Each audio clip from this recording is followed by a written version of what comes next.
Today on Net Positive, we're working on the Transit Connect, the electric version of the Ford Transit van. This Ford branded van is actually made in Turkey, and the powertrain is by Azure Dynamics, which went out of business. I believe only about 500 of these electric vans were ever made in 2011 and 2012, and this one, with about 14,000 miles on it, will not charge. So we are trying to assess the problem.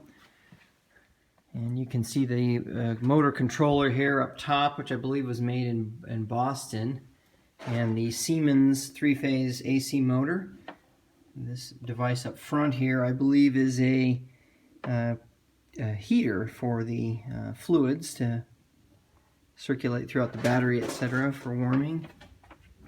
And in the back, down in here, is where the charger is at. A really dumb place to put the charger. They had all kinds of room. They could have put it up where it was convenient, but underneath the van, you see where the gas tank was, about a 25 kilowatt hour lithium-ion battery, which actually appears to be a pair of batteries in parallel, welded together in a welded case here. I've got the disconnects out on those. The main wiring heading back over here to the junction box where the transmission housing would have been in a gas-powered version of this. All our fuses are good inside this box.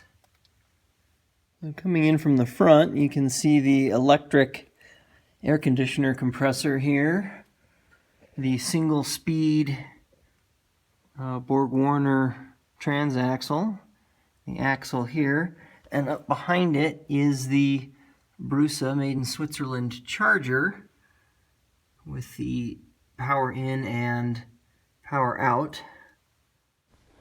I ended up adding windows instead of the cargo panels here. I was able to get in touch with Jack Rickard over at evtv.me, who bought all the remaining Azure inventory from the bankruptcy and was able to get a replacement charger, as I was unable to fix the one in the car after painfully removing it.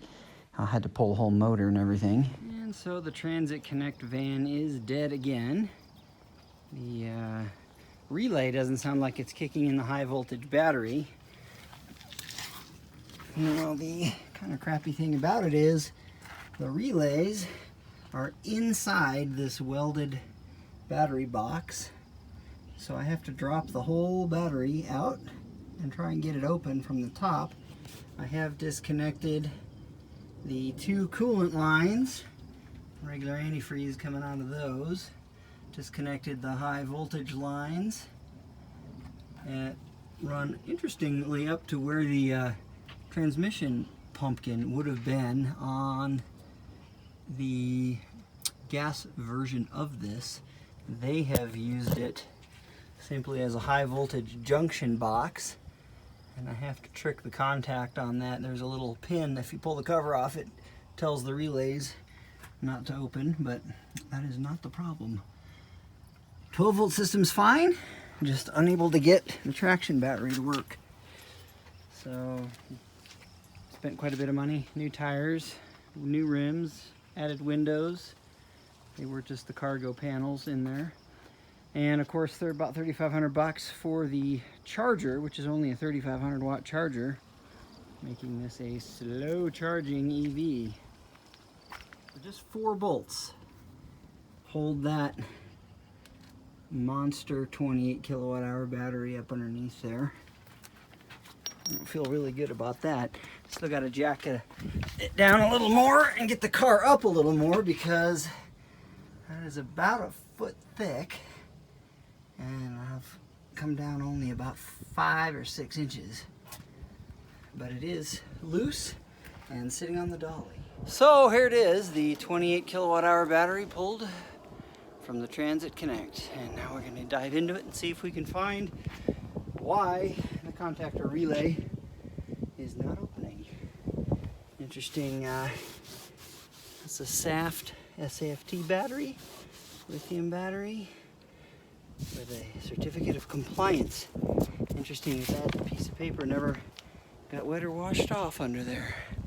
vehicle only has 20,000 miles on it, but look how high we had to get her up to get that out. And in true Legacy Auto fashion, not only do you have to pull the entire battery pack in order to get at the defective relay, there's no access panel.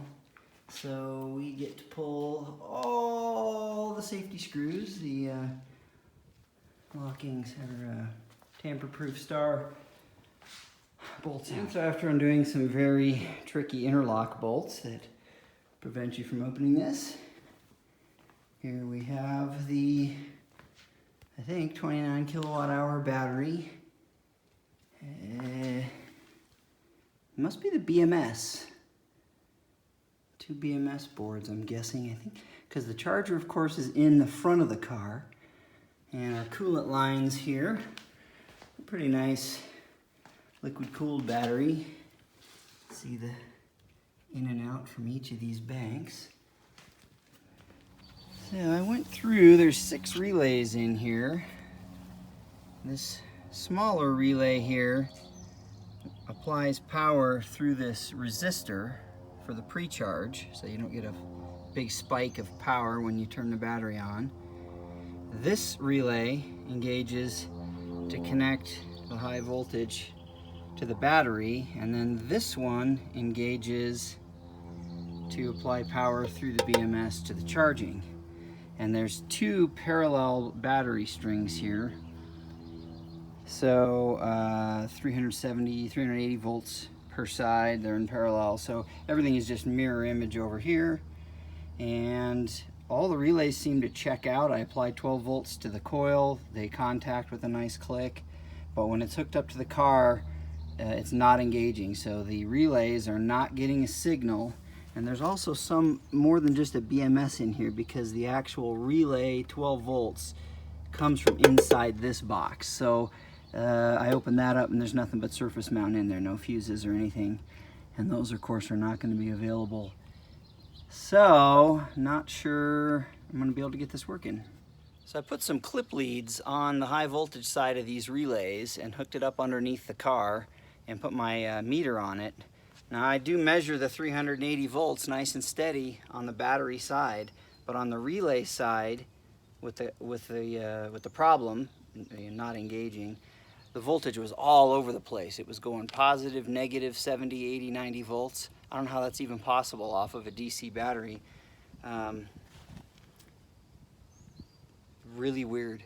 So I'm gonna put the cover back on it and tuck it back up under there and see if somebody else wants to take a crack at it.